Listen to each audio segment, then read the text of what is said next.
Howdy fellas, it's me. Just kind of bored, and I was looking through Expert Village, just to see if they've got anything interesting, and I found this cool little video, called Time Travel and Alien Technology. This kind of caught my eye. I'm sure you can understand why. So, yeah, I say we just watch this, and I think we'll learn a whole lot. So, let's get into this. Boy, those guys play rough.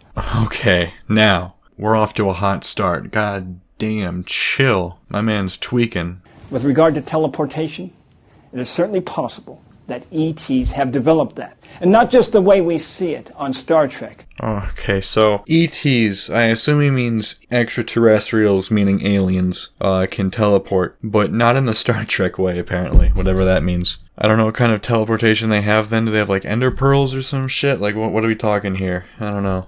Where they're beaming down from a hovering spacecraft onto an existing planet that might use long-distance teleportation. Long-distance teleportation? Isn't that just teleporting? I'm so confused. Are there different, like, subclasses of teleporting? I'm very confused. I don't really understand. Instead of spacecraft, to journey from one sector of the universe to another. I think it's certainly within the realm of feasibility. Maybe he's not so crazy. Skeptics say that if a person could travel back in time, he theoretically could murder his parents. But if he could murder his parents, he would not have been born. And if he wasn't born, how could he have traveled back to kill them? I don't know, is it really skeptical, or I feel like it would be a logical loophole, I would think, right? But I don't know. Maybe he can completely destroy this. I have no fucking clue. This guy seems very, very smart. Those who argue time travel is possible say there are an infinite number of parallel routes that can be taken, so this can be circumvented. That somehow makes a little bit less sense. So every time you travel, that doesn't mean that doesn't happen.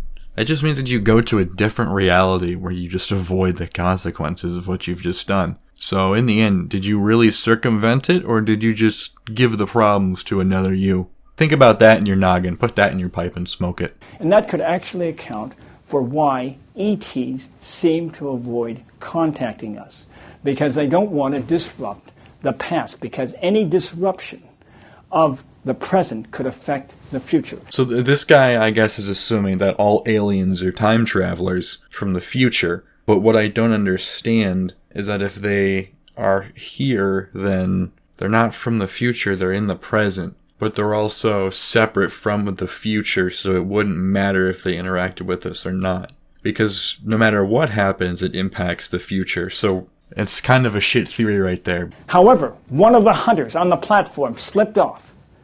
Then, when they returned to the present, it turned out the Nazis were now in control. The guide looked at the hunter's boot and found that he had crushed a butterfly when he fell off the platform. That simple change altered the future course of history. But how?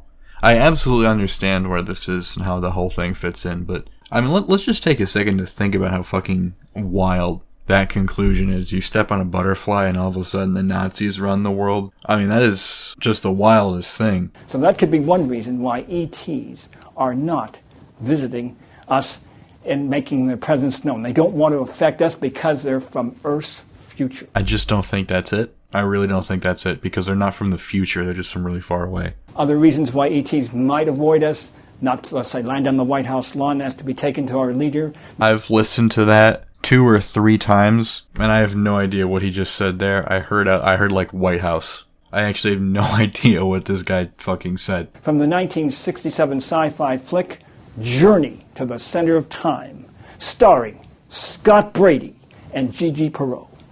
Roll tape. Alright, the video just kind of ends there. I can't say the Expert Village scientists are all in the right state of mind, but really all I can do is hope that they've gotten better. But yeah, that's it. See ya.